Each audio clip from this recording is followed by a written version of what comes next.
get pretty nervous, so I'm already sweating. And I know it's something really easy, really chill, but I'm still.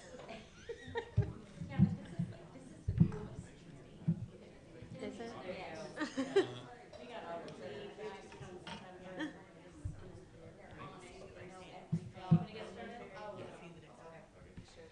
All right, let's go ahead and get started. Welcome to the June 6th Public Safety and Emergency Management Committee. I'm Yoshiko Grace Matsui, the Vice Chair.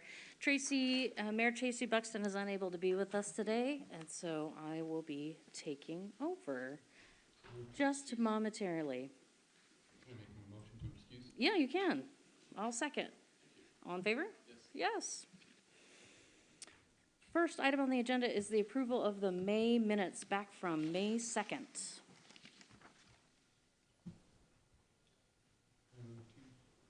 Accept the minutes as written? I'll second that. All in favor? Aye. Thank you very much. The second item I have is GPS Crisis Response Team update. So who will be talking today? Actually, mostly Monica, but I wanted to give her a proper introduction. So, Monica Lara holds a bachelor's degree in psychology, a master's degree in psychology and child development. She is very dedicated to her work. She has prior experience in New Mexico working with victims of domestic violence and sexual assault at a nonprofit. She joined the department in 2022. We rely on her an awful lot, and I thought it would be best to just have her go through the presentation. And a couple of things too about Monica. One thing I've noticed, I don't think I've ever heard her complain about anything. The other thing that was really a nice win for us is she's bilingual, so that's super helpful. And little trivia tidbit, she wanted to move to Washington because she loves the outdoors and rock climbing, so this was a win all the way around. And so with that, we have a presentation that she's going to speak to. Awesome. Thank you. Does it work? Or am I? Oh, You're welcome it's to really have a loud. seat. Yeah. Okay, I will sit down. Thank you. Thank you, Chief, for the presentation. So normally I have my own car and I assist patrol, and that's me talking to a human in the street on 216. So these are the statistics that I done for the first quarter of 2024. So I had 150 homeless contacts, meaning I either met them during a 911 call that was dispatched to officers and myself, or I just talked to them on the street. I had 29 mental health contacts, meaning somebody was on crisis during a 911 call. I was either on scene or I follow up several times after patrol was there. I assisted in 69 calls that can go from welfare checks, unwanted subjects, suicidal subjects, disorderly conduct, suspicious activities, suspicious vehicles, domestic violence, juvenile problem, trespass, and follow-ups. And for follow-ups, 34, that means 34 times officers and detectives reach out to me to help someone in different capacities. It could be mental health, it could be translations, it could be just an arm for people to lean on me. A lot of, for domestic violence, I help a lot. So that's my data for the first quarter of 2024. Yes. Thank you. Yeah, are these unique contacts? In other words, the 150 homeless contacts, are those 150 individuals, or is that 150 contacts between perhaps some overlap? There could be a really small overlap of about 20 people. Okay, so total 20 people contacted 150 times, or 150 contacts? 150 contacts with an overlap of about 20 people who are my regulars, or I call them my regulars in town. All right, and same is true the rest? The rest is all different, it's different people. They're unique? Yeah, they're unique. Individuals. Okay, thank you. That's awesome.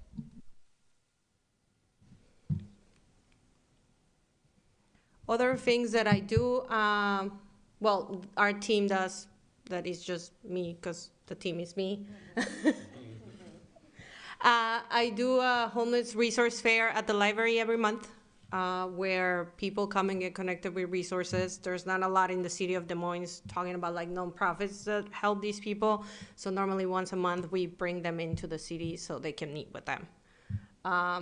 During winter, I do a sock and blanket drive, and a lot of businesses and the community gives me blankets and socks, and Patrol and myself go around and give them during the colder months of the year. I also do hot chocolate events, so when it's really cold and the emergency shelters open, I tend to put a bunch of hot water in my car and drive around and give them hot chocolate or coffee because it's really cold. Other things that I can do is transportations. So I will take people to the day centers, hospitals, homeless shelters, and other things needed. I've done a lot of assists to Patrol to just take minors. For example, parent gets arrested and there's minors in the car. I will take the minor or take them home, or until CPS comes, Child Protective Services, and takes custody. So I babysit a lot of kids too, which is great. I enjoy it because I like kids. So I have a success story.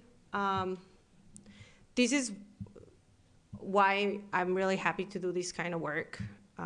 Not everything is a success, but whenever I get a success, I'm extremely happy about it.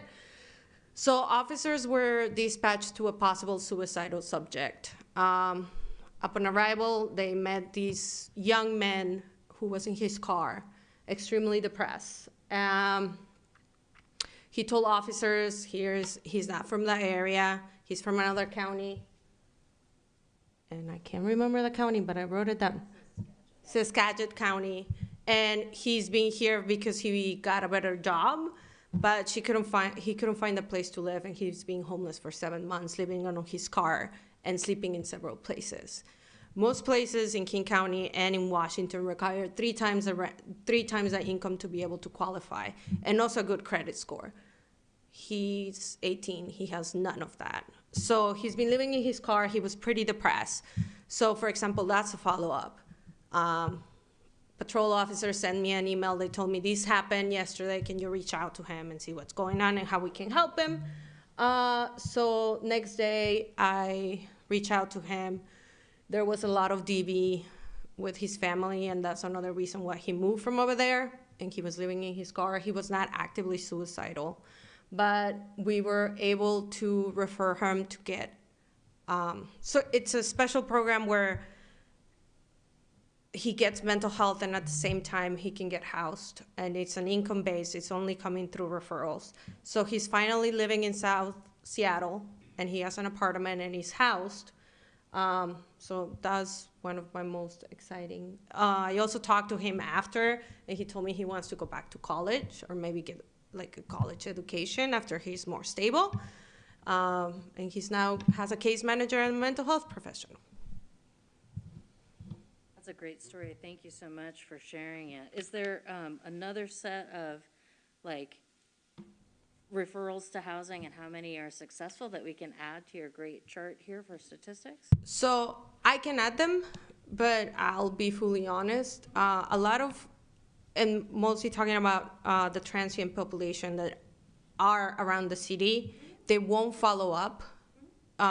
So even if I do referrals, they disappear. But yes, I don't have it right there, but I can gather the data and send it to you. What success stories you can put in here, I think would be great. So it doesn't have to be a ratio Yeah. of how many referrals to how many success stories. It's just making sure that those things are added as well. So thank Will you. do. Appreciate it. Other questions? Yes. Yeah, I wanted to ask about one, if you know it. There was a gentleman who had a brand new Volvo wagon and was living in it. He was frequently down in the south end of town. He's not been around for quite a while now, probably, since like January, February. Do you know what happened to him? So I did met with him. I give him information for a job developer. I also give him information for short rental assistance. And after that, because a lot of these nonprofits follow HIPAA, if I don't have a super close relationship with the nonprofit, they won't give me information.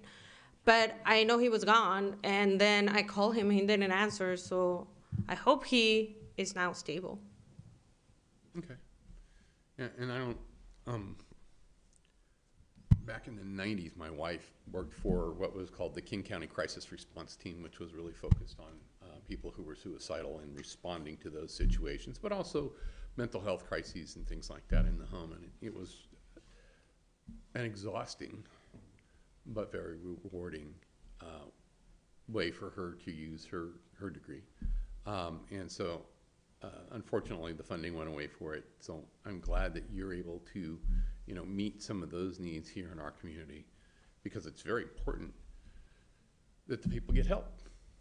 So thank you. Thank you so much. Yes, as you can see, Monica's passionate about her work, and we got exactly the right person. You know, prior to her arrival, we had several starts and stops, and it's very difficult to find the right person. So I wanted the council members and deputy mayor, I wanted people to see, including staff. I think a lot of staff, they might get a fleeting glance of Monica going by, but they really don't see her out like in this forum. So I appreciate the comments, and we will add the data to future presentations. So thank you. Oh, thank you. I had one more question for you. If folks notice a neighbor or someone that they think could benefit from an outreach, what would be the best way to specifically contact GPS, or do you want those to come through the non-emergency line? You want to answer? Yeah. So I'm not always here. So if you can either send me an email, or you can call just the police department, and they can send me an email about what's going on and where they're located. And whenever I'm on duty, I can reach out to them. If it is something that they're acting suspicious, please call 911. But if not, I will reach out. But I like to say that I work banker hours, even though it's a little longer than banker hours. I'm not here all the time. So that's why I'm like, sometimes people have called me and they're like, you didn't answer. And I was like, well, it was a Saturday night. I am sorry. That's good information for folks to know. So mostly Monday through Friday, So 9 to 5. my schedule right now, any changes with the season?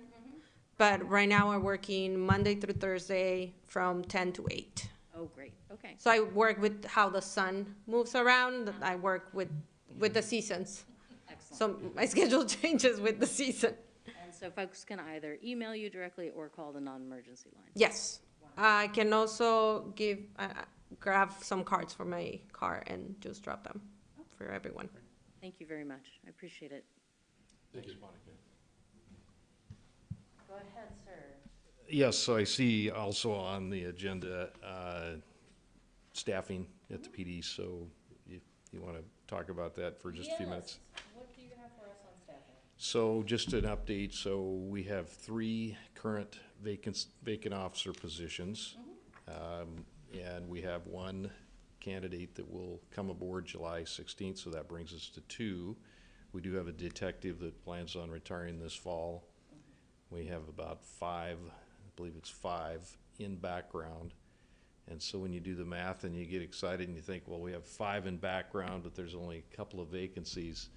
Well, I get excited too, and then I'm reminded that the majority don't get past the background. So they're at the later stages of the application process, but a lot of them do not pass the polygraph, psych, or medical, or the background investigation. So we're actually in pretty good shape, better shape than possibly previous briefings you might have received, and very excited to report that. Yes, sir. Yeah, I was just kind of curious, are the 5 new officers, lateral transfers, and how does getting through the process, is that affected by whether they're new potential new officers or lateral transfers? Great question. One is a lateral, and just found out today, actually, even our city manager doesn't know that what looked promising isn't looking so promising. So our state, not all states, do require a polygraph as well as a psych medical. So our state, the screening standards, which are set out in state law, are different than a lot of other states. This was an out-of-state lateral. So out of the 5, 1 was an out-of-state lateral. 1 was an academy graduate, meaning that they graduated the academy, they might have been hired, but maybe they have not completed their FTO, or they were let go during their FTO, and sometimes they're worth a second look. Now, so far as laterals, it's a lot faster to deploy because they don't have to go through CJTC. That's the upside. The downside is maybe, they've developed habits, or they've worked somewhere and maybe picked up things that we want to, when you hire somebody that doesn't have habits, you can kind of ingrain your own way of doing things, which I think, again, the department has a very good training program. We've got a very good department and a good reputation. So surprisingly, we have not received the number of lateral candidates, because everybody else is looking for laterals, so than I thought we might. So that's where that's at. We do have one, possibly since you last met, we do have one new officer running around, Jesse Castaneda, who is a lateral, and I'm sure we will get him in front of council at some point. He's currently going through FTO, so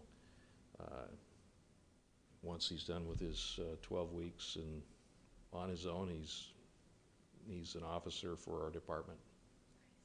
Yeah. Thank you. Absolutely. Any other questions for the chief? Thank you. Shannon, I don't have you on my list. Are you here for? No, I'm just on the committee, so. Okay. Nothing on the agenda this time. Nothing you wanted to add? Yeah. Thank you for the QR code update. Oh, yeah, absolutely. Anything else I can entertain for you, Deputy Mayor? I second. So moved. Yeah. All in favor?